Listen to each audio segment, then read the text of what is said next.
Hey guys, this is Garrett here at PhysioFit. The exercise I want to show you this week is called the split squat. This is by far one of my favorite exercises. I think it has a lot of value. If you look at a lot of exercises, a lot of people go from traditional squats into lunges.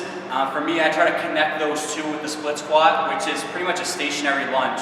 So what you're going to do is line up in that split stance position here. Your feet are always on the ground. We're not stepping into either direction to do a forward or reverse lunge. So we're staying here into that split squat, and then all you're going to do from there is think of lowering straight down to the ground and then pushing up using that front leg.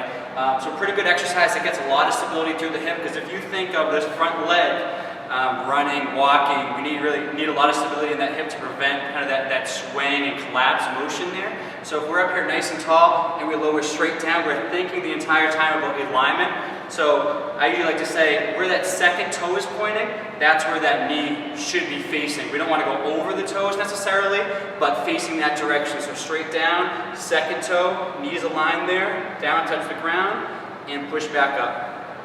Okay? So a couple different ways you can make that more difficult from the basic body weight version, which still will be challenging if it's your first time, is the dumbbell version.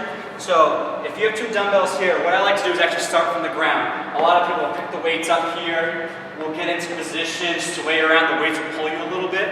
If you start with the dumbbells on the ground, you lower down here like this, backs up nice and tall, pick up those weights, and then from there you're balanced, you're trying to already engage the hips.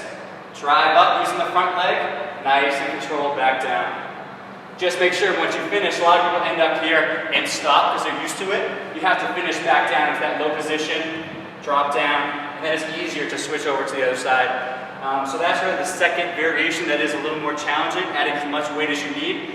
After that, we can go to what's called the rear foot elevated split squat. So all you need is a bench or some kind of box to put the back foot on. What I like to do here, once again, get down to the low position.